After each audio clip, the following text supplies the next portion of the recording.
talk about transparency, you, the minority, you're saying that, in fact, this statement is attributed to you, Mr. Bauer. Yeah. That you will investigate some $38 million you attribute as a cost of relocating the Ameri Power Plant to Kumasi by government if you win the 2024 polls.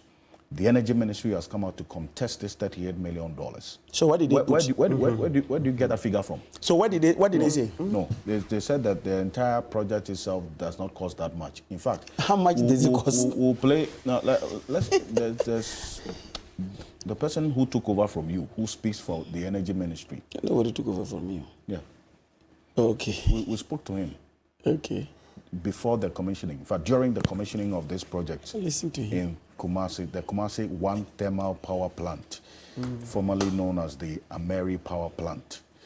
I want to take a look at this. The spokesperson for the Energy Ministry reacting to this $38 million you say cost the country in transporting the thermal plant from the western region to the Ashanti region, which you say you're going to investigate. Take a look. Is it true that you are injecting $35 million just to transporting the Ameri plant from western region to the Ashanti region? It is not true. Because the cost of the entire project is not even up to $35 million. But then clearly, I mean, we can understand the NDC. This whole thing about bringing Ameri, as it was then called, to Kumasi for power stability and addressing voltage issues. I don't know the problem the NDC has with this particular project, because I mean, since we announced that we are coming to commission this project, there's been this hue and cry, and clearly you do not know where the issues are from.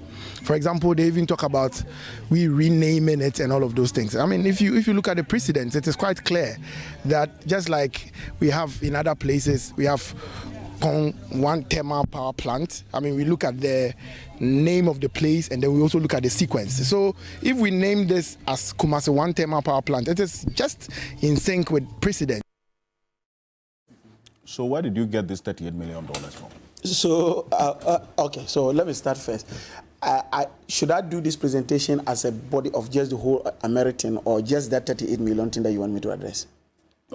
The body Ameri. Okay, fantastic. So let's zero in also on the fundamental fact, because you are saying you're going to investigate. Yeah, so where did you get the figure from? So you recall that in 2022, this whole issue of relocation started in 2022, where the initial figure that they had thrown out there was around $24 million. Then, at a meeting at Oak Plaza, the then Deputy Chief Executive of VRA, Obin Kenzo or something. In fact, the reason why I've made is that I've even brought, the verbatim recording of the conversation. The verbatim which I have here, which I'll share with you, and I tell you, and I asked the question specifically.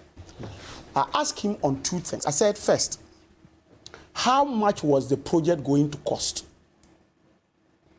He indicated that, indeed, initially, yes, it was around 23 million, but now, based on the scoping and other things they did, it had moved to $34 million. $34 million. The chairman then, or the chairman... Which year was this? This is 2022. The venue was Oak Plaza. Okay. The chairman opened his mouth and said, $34 million, that is a lot. This is what Atacha said. And to this dawn, I decided to read the report, because usually at parliamentary committee level, beyond just the clerks doing that, we have the Hansa department recording it verbatim. So whatever you say, the question and answer. So it is here, and it was reported by Obin Kenzo.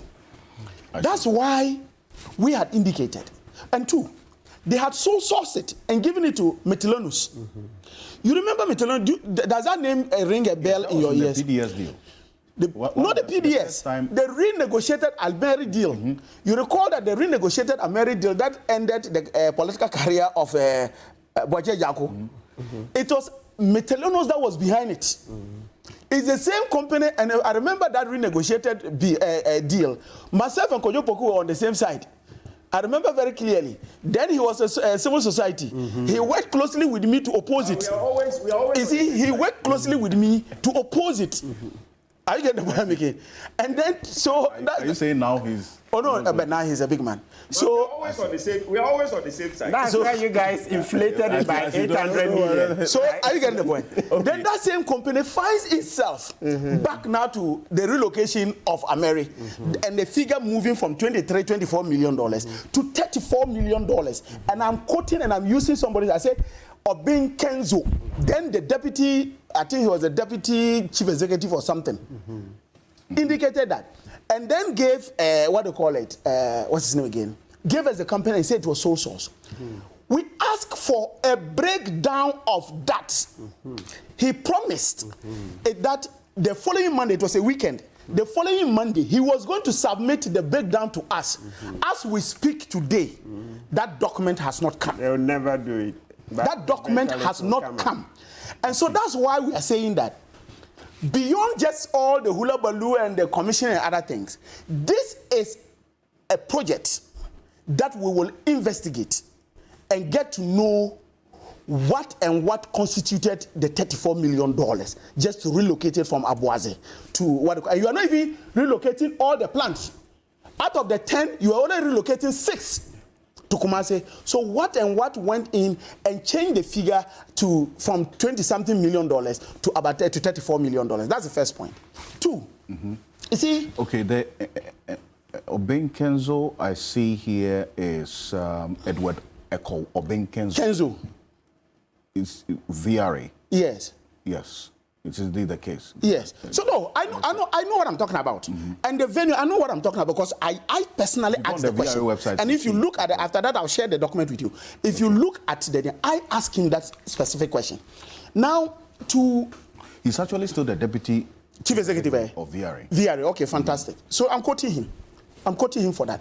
Now, the other thing I need to talk to you about is it just been as a matter of what do you call it, the project. Look. You recall that Ameri, when Ameri came on board, you had a lot of people talk about Ameri, about the fact that it was involved, the whole deal was based on corruption, rent seeking, and what have you. Indeed, a week ago or so, Kojo Poku did some write-up, and it was all over the, what do you call it, all over the platforms. Yeah, I think I received it. Reiterating these points and saying that the name Ameri was so toxic that nobody should be associated with it. Now, fast forward, let me now give you something. I recall that when, and this, let's talk, because Kojo Poku has always been talking about technical. So let's go technical with this. So when Ameri, you know, generally sometimes you can have a normal IPP coming on board. You can have an emergency power plant that comes under emergency power agreement. You can also have a BOT that you build, you own, you operate, and you transfer. The Ameri deal was basically a BOT arrangement. The arrangement was that in 5 years, they were supposed to recover their capital investments. And then after that, they will do what? Hand over to the government of Ghana. And usually this arrangement is done when you do not have the initial capital outlay to be able to do it. So that was the arrangement. So when they started issuing talking about the fact that the deal was corrupted, it was shrouded in very funny under dealings and other things. The then president decided to commission PwC, that's a PricewaterhouseCoopers, to do an audit, a value for money audit. You mean your mama? Yes, of the project. When they did the project, they compared about 4 or 5 parameters. They compared the composite tariff. They compared the capacity tariff. They compared the install capacity per cost. And they compared the IRR, you are counting the internal rate of return. These are the 4 things they did. What is this composite tariff? Composite tariff is associated with the fixed cost in putting up the infrastructure. And what they did was that they compared it to 9 comparable plants in Ghana. That had already, PPAs that have been signed in Ghana, 9 comparable plants. When they did the computation, Ameri had a composite tariff of 14.59 kilowatt hours. If you took these 9, their average was 14.94. It was higher than Ameri. Now, 2, they looked at the capacity tariff. The capacity tariff is basically the cost associated with generation, transmission, and distribution of the power. That is what the capacity tariff is. Now, on the capacity tariff, when they did, and usually when you are going to do this, remember that I have indicated that if you look at Ameri was supposed to be 5 years. But ordinarily, for any generating plant, it has a lifespan of 20 years, 15, 20 years. So when you are actually going to do the capacity tariff, you need to spread it over the number of years, which is the 20 years. But because Ameri had to hand over the plant by 5 years, they will front load the recovery rate. So for example, if they were supposed to recover it at 20 years, they will shrink it to 5 years, but they must recover their cost. So to make a comparison between Ameri and the other comparable thermal plants, you have to levelize the period, the tenure.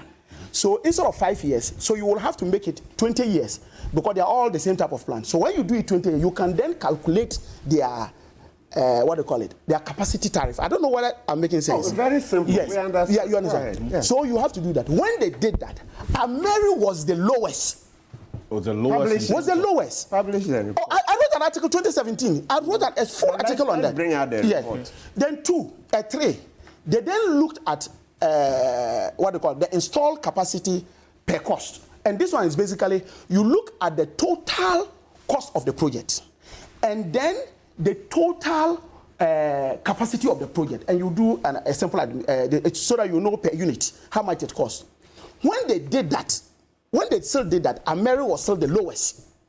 The last but not the least was they looked at the internal rate of return. Internal rate of return is a test of profitability. Is that not it? It's a test of profitability. Look, PURC's approved rate of return, internal rate of return, is about 9%. Ameri was doing 6.3, which was lower. So it meant that in terms of margins and other, usually they use a IRR to know as to whether I should go into a business or not. And most companies will look at a project and say, for our project, for our company, any project that does not give us an IRR of about say 10%, I won't do it. I get the point. Yes. Because they have a standard they put there. Even with that, the one that PURC approved, because PURC has said that if you are coming as an independent power producer and your IRR is above 9%, what it simply means is that they will not be ready to accept because it will be too expensive for the state. But Ameri had 6.3%. So if you look at all these factors suggested that Ameri was a very good deal. That is why when this government, when they were in opposition, indicated that they were going to investigate Ameri. It became a political issue. And they came. When they went into the negotiation, they realized that, look, they could not do anything about this thing because actually the facts on the ground, the facts on the paper that they were dealing with in the contract were far better. And if they were going to do anything about it, it was going to be dangerous. Then, but because they wanted to meet a political promise, they decided to go into it. And you know what they did? When they brought, with this same Middlemen that did the relocation, when they brought it, Kojo is here. It became, the renegotiated agreement was more expensive than the original agreement. Is that the one they increased? Yes. 800 million. So it became more expensive than the original contract. And not only was it more expensive, they extended the tenure from 5 years to 6 years. That's what they did. But the objective of the renegotiation was to actually reduce it. So how did? And so when it then went up, so that's where myself and my brother Kojo Poku, and then of course Ben Boachi, we were all on the same side. So we then decided, look, we said that we were going to, and I remember this, the day of the renegotiation, they brought the thing to Parliament, was the day they were burying the late Vice President, Emisata. Indeed, they wanted to smuggle the document, so they knew that the NDC MPs were going to be at Emisata's funeral. And so while we were there, they brought the report to negotiate. So we were there when somebody called me on phone and said, Eddie, they brought the Ameri renegotiated thing, and they are having a meeting. I had to run from International Conference Center to Parliament to the meeting grounds to go and sit in that to oppose this thing. Now, quick one. When we finally expose the limitations of this particular project, that was how Boakye Jackor lost his job. One of the things, one of the saddest moments in my life was the fact that only Boakye Jackor was the one who went. And I'll explain to you why. When he came to Parliament, he came with an executive approval. You know, usually with such projects, you either take it to cabinet for approval or you have an executive approval. So this came under an executive approval, the president, which means that the president was fully aware of it. Yes. Now, this executive approval was signed by Asante Bidietuo. Now, there are two things. Either when the president was firing what's the name, Boakye Jackor, there are two things. Either he himself, it was a clear indication that he himself didn't know what he was doing, because he was the one who said, I have approved it, and therefore take it to Parliament for them to also approve it. Either he didn't know, or he was not even aware that there was an executive approval. And so, I know we have evidence of that. You know the letter that was... Can he ever be the... No, let me give you an example. I'm going to give you an example. You remember when, I think 2 years ago, when the budget issue came, and then Mr. Speaker had indicated that, look, they needed to look at what do you call it, the allocation given to the judiciary and then the legislature, if you recall. Yeah. Then Asante Bidietuo wrote directly to the Mr. Speaker, saying that he could not alter the allocations, if you recall. That finally the president had to apologize. He wrote a letter directly to the Mr. Speaker apologizing and indicating that this was not with his express approval. And the majority leader had to come out to make. So there's evidence that Asante Bidietuo at one point or the other sometimes write letters without the knowledge of the president. So I am giving the president the benefit of the doubt. You see, there's a difference between writing a letter without the knowledge of the president and actually issuing an executive approval for a particular agreement or otherwise. There are two different things. Yeah, so the point I'm trying to make... the case that the president is not aware. Yeah, so in the resignation... So the point... issue. So in sacking Boakye... In sacking Boakye Jackor, I remember very clear that he said that he was misled. He wasn't running. Yes, exactly. He said he was misled. So he was part of it by saying he was misled. In agreeing and accepting that you've been misled does not necessarily mean that executive approval was issued without your knowledge. That will be very... Yeah, so the point I'm saying, no, so I see they needed to be politically correct. You know why? Because at that time, the minority had said that he was part of the problem. He was part of the problem. And therefore, when they were now making their point, they said that he was misled by, the facts that were presented to him. But first of all, so the point I'm just... 800 million. The fundamental thing was that they renegotiate... They renegotiate... Yes. They renegotiate... Oh, you come on. Because you know the point. So the renegotiated issue was this. Then you now have a situation... This is a project that you think that was a bad project. You decide to go to Ashanti region with this project. The relocation. Alfred, let me state it here very clear. I have nothing against the relocation because it makes technical sense. One. Technically, it makes sense. Makes sense because, one, it reduces your losses, transmission losses, because you are not bringing the power closer to the consumers. Two, it improves your quality of voltage. So, you know, Ashanti region had this problem of just fluctuation. We were thinking that Bui could have helped it, because Bui is also around that area. And when I say area, I mean the northern part of Ghana. So we thought Bui could have helped it, but it was not helping. So with the relocation of these plants will support in the quality. So I don't have any problem with that. The place I have a problem with is the fact that a project that you yourself, you poo-pooed, you pick it up, take it to, Kumasi, and rename it. People say, oh, this is just renaming, what is the point? Let me quote my deputy communication director, officer for our party, Malik. Malik said something yesterday that was very instructive. He said that, look, if you have somebody who likes conducting naming ceremonies, you should learn how to give birth. Because if you don't give birth, you don't what? You don't name people. And basically, if you look at this project, you did not bring it. And because of the fact that he has this penchant for always renaming projects, he did that. And I'm getting distracted by this thing. And the part that we're saying was this. You know that Ashanti region for a very large time has always been complaining about the fact that government has not done anything for them.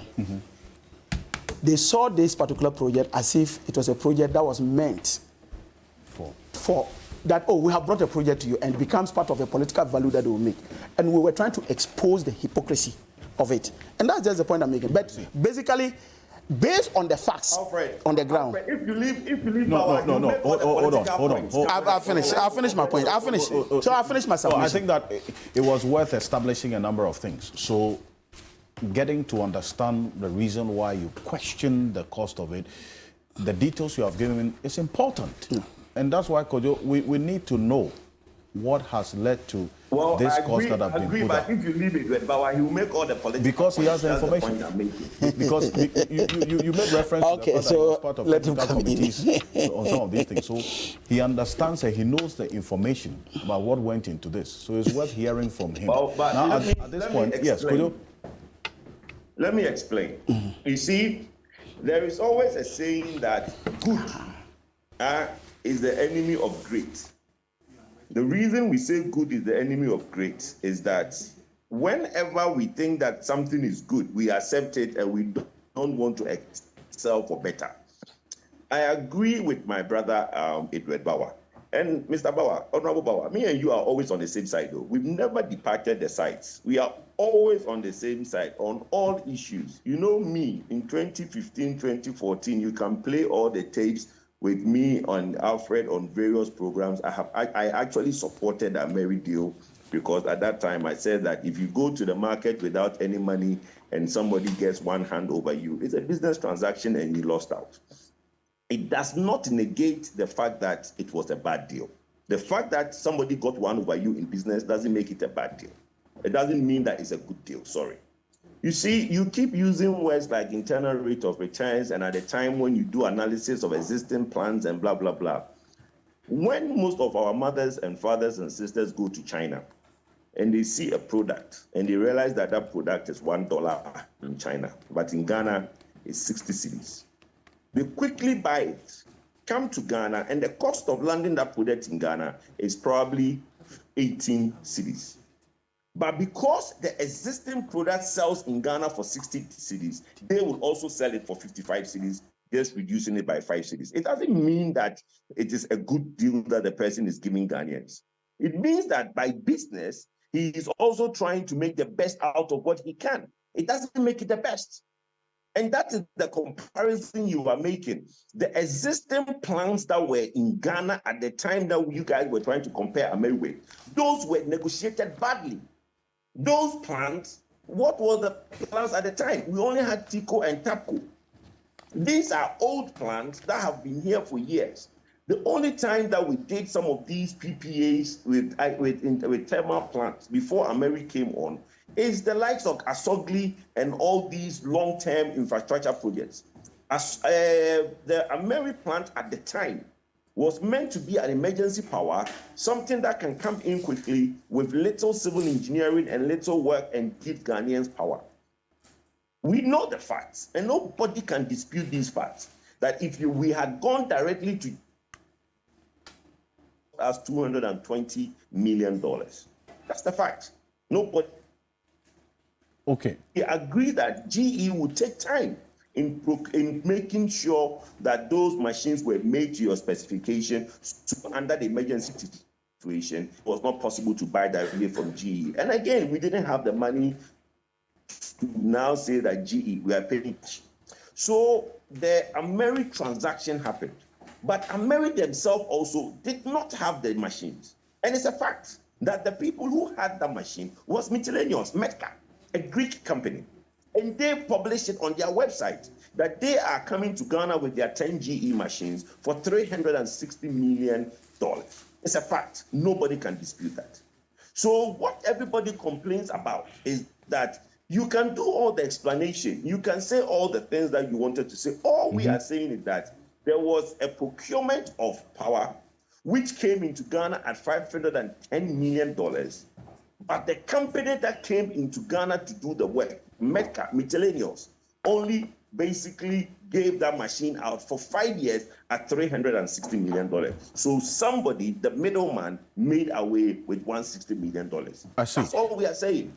But talk Now, about the middleman let me move on. and how much it's costing the Ghanaian people and the middleman and because Yes, you but raise the see, element that's of the problem. That's why I said that. You see, when you take it from that angle, Ghanaians will never get a better deal. Because I'll give you an example. Look, some of the capacity charges that we gave to Car Power, AXA, and some of these companies, they couldn't get that from the countries they came from.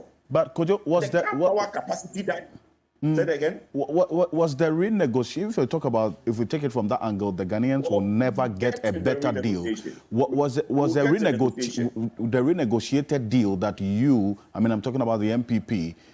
Went to renegotiate a better deal for us, the Ghanaian people, looking at the fact that the cost increased. The Ajaku one or the Ajaku one that we are seeing now, documents indicating the cost went up to about $800 million. But those the Ajaku one never went through. It was the Ameri one that was done. The Ajaku one never went through. The Ajaku one was basically aborted. And at the time when it was aborted, like Edward Bauer has rightfully said, we all fought against it and thought it was a badly negotiated deal. So it was aborted, but the Ajaku one never went through. But what I keep saying is that two wrongs does not make it right. The fact that the NDC-led administration at the time gave Ghanaians a bad deal, and the fact that the Addison Committee and all those people went ahead and was going to give Ghana a bad deal and it was stopped, does not negate one another. Look, I have said that if we wanted the best out of this Ameri, what we should have done was a commission of inquiry, not what they did with Addison being the chairman and all those writing they did. For me, I was 100% against it. I see. I think if we wanted to tell Ghanaians the truth, we should have done a commission of inquiry. A lot will have come out, and Kujupoku will have gone in front of that committee and given a statement, because there are certain things I know that, because look, there are some of the people that when the Addison Committee was formed, the very people who were part of the Ameri transaction during the NDC were the very people we have put together under the Addison Committee. How are you going to get any truth out of the matter when the very people who did the 510 are the very people you've assembled under the Addison Committee? I see. So I said that if Ghanaians were to be given the truth, we should have done a commission of inquiry. We would have gotten more out of it, and people would have gone to jail. Recommendation for jail time would have given by the inquiry based on the information that was on the ground. But let's move on and discuss this issue of the relocation. Mm-hmm. Look, my brother Bauer have said clearly that, look, it is not a matter of the technical issue, but the most important thing when people talk about cost of transporting the plant. What happened? I honestly think that Edward Bauer and his committee should not, Honorable Edward Bauer and his committee should not wait to come into power to investigate this thing. They have subpoena powers as a committee of parliament. They should call VRA to come in front of the subcommittee and basically interrogate them on the cost, because I'm interested in the cost. Everybody is interested in the cost, because I saw miscellaneous at the time when they were trying to get miscellaneous to do this thing. I saw $10 million. And that's the time that the minister said that they wanted a guarantee of $10 million for miscellaneous to do it. And VRA senior workers went on demonstration, wrote letters and said that they can do it themselves. So it was given to VRA to do. So what Honorable Edward Bauer is talking about is the time when they were trying to give it to miscellaneous. But now, when that was aborted, VRA was asked to do it from their own internally generated fund. And this project was done with that VRA money. So I am interested in knowing the exact cost of what it cost to build the enclave and the transportation. We've all seen the video of what has been on social media that went in. Congratulations, yes, and the Ghanaians who made this happen. But the far and most important thing is that how much did it cost Ghanaians? And we all want to know. It's not only Edward Bauer who wants to know. So don't wait to come into power and say that you want to come into power to know. No, today, tomorrow, on Monday, you can go to Parliament and ask the committee to call VRA and ask them for those documents. They have no option but to give it to you in Parliament.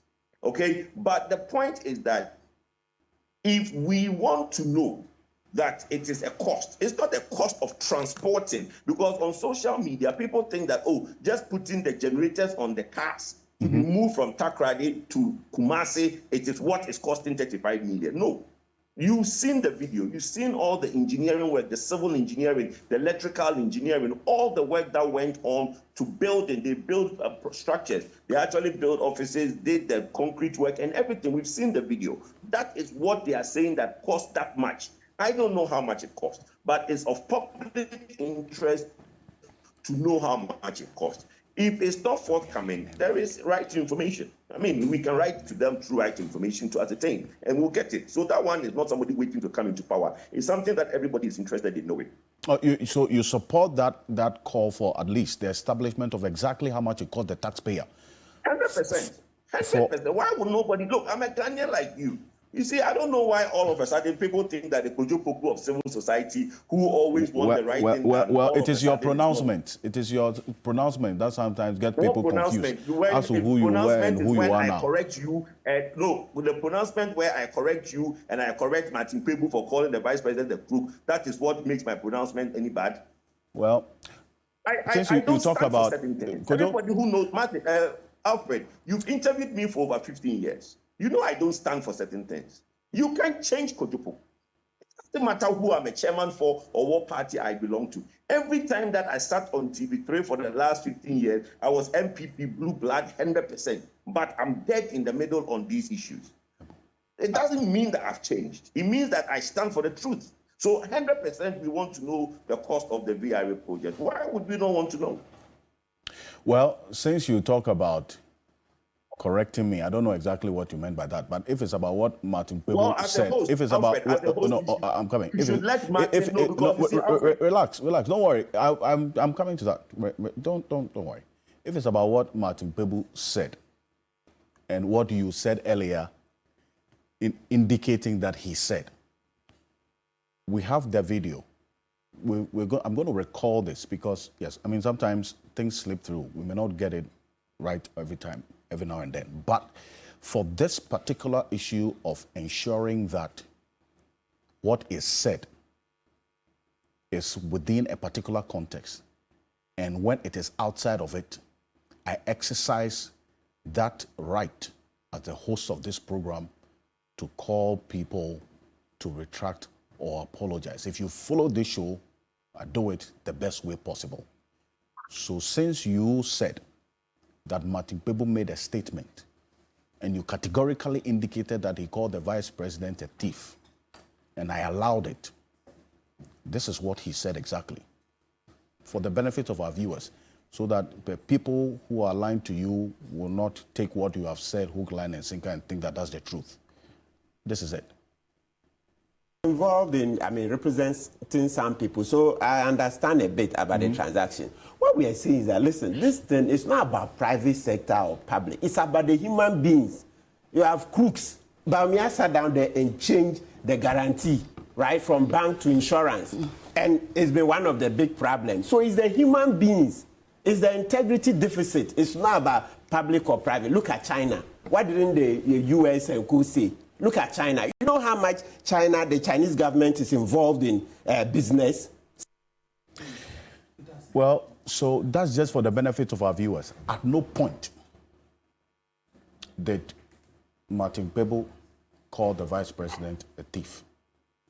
But hold on. He said we have proof. You heard the video. He said we have proof. You are. He mentioned Bawumia's name. So no, was there a direct reference to the vice president? Okay. Well, anyway. Basically, I think that maybe my friend Kojo Poku misheard. So that is normal. Sometimes we mishear things. And so these things can happen. So let's not put him on the spot. He's my friend, so and this morning he's too hot. Well, put me on the spot. Okay, that's okay. Now let me bring in Mr. Boachi. That's okay. At the end of it, you are telling me that you're putting me on the spot. Okay, let me bring in Mr. Boachi on this matter. Hold on, Mr. Boachi. This issue on the, I think we've settled this matter. Yes, the relocation of Ameri. I mean, there's been clear establishment that things could have been done differently. The element of the cost is one that we're all interested in. There's some consensus on this platform that we need to establish how much it cost us. but for the technicalities, there's some sound reasoning in that. From where you sit, would this serve the generality of the purpose for which this movement was made? Quickly, before we go to the next issue. No, I think it's a short-term bandage on a bigger problem, where we don't have a stronger transmission infrastructure, which we've been hoping that we could build and strengthen the system.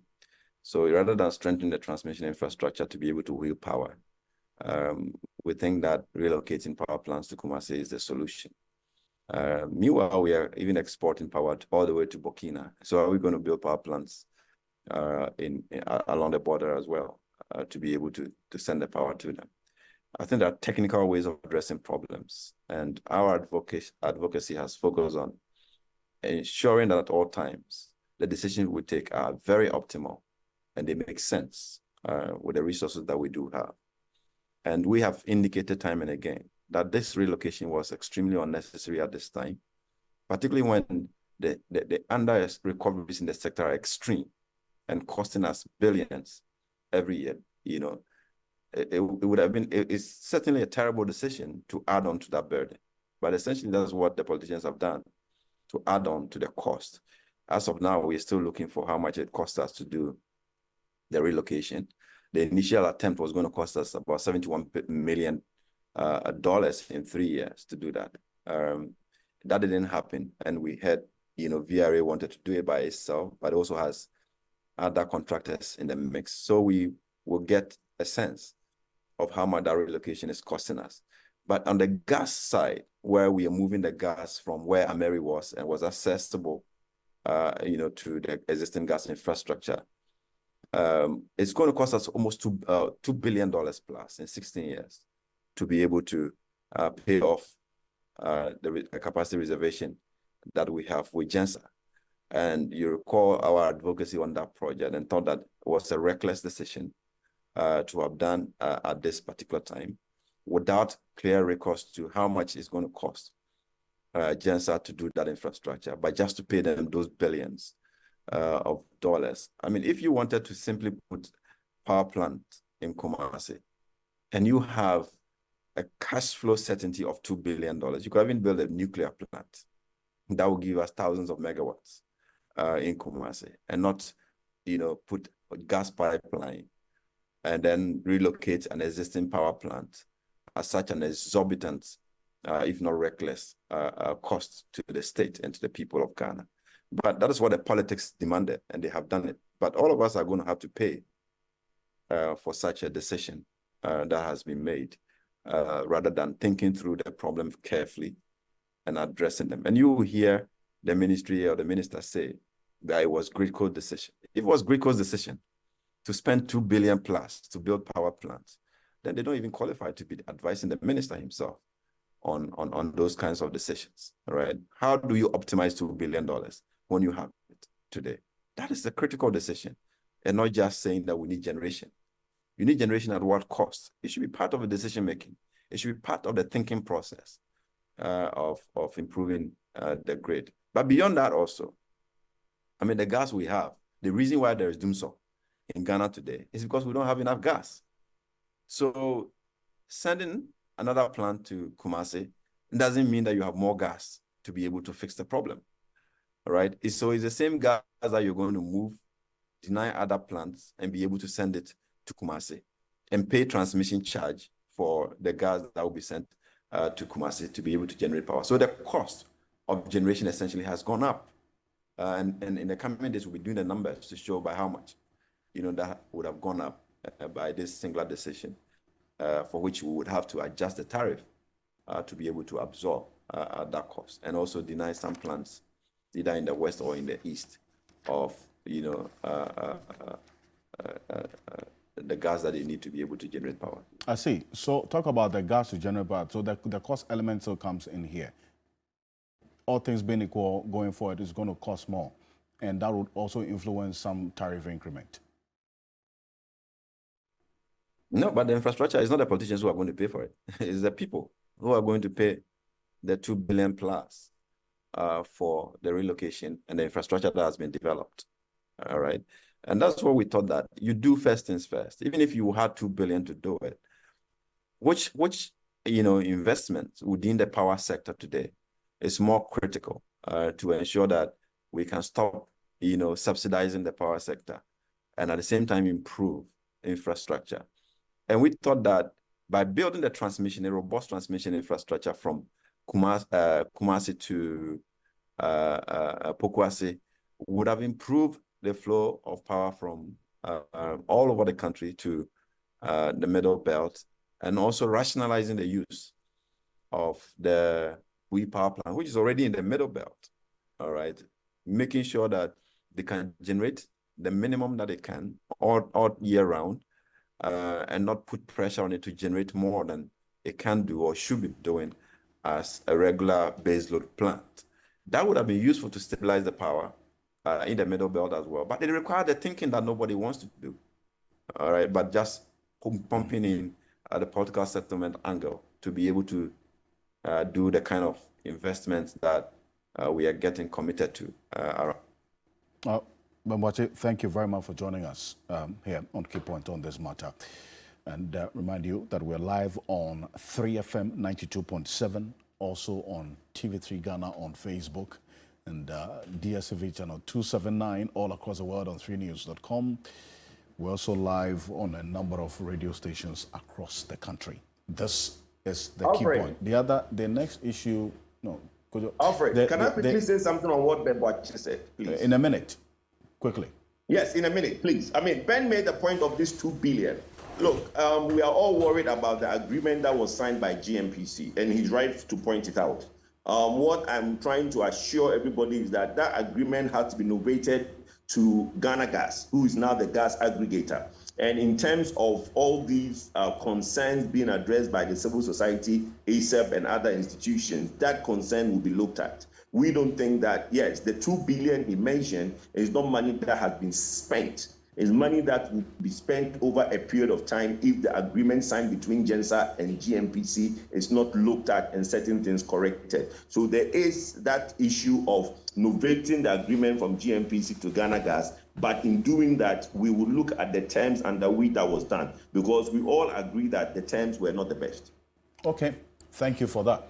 But you see, again, before we go, this is a sector that has been managed as if the people doing it are amateurs, and I'll explain to you why. The same government over 2 years, 3 years have changed aggregators from Ghana Gas to GNPC back to Ghana Gas, and sometimes you realize that depending on whoever has been given the decision to be the aggregator of gas, they then assume these particular agreements. Look, I think that, and myself, Ben in particular, we've had discussions on this issue of the agreement between GNPC and that of, GENSA, which is a private company. And it is only fair that we really investigate this further.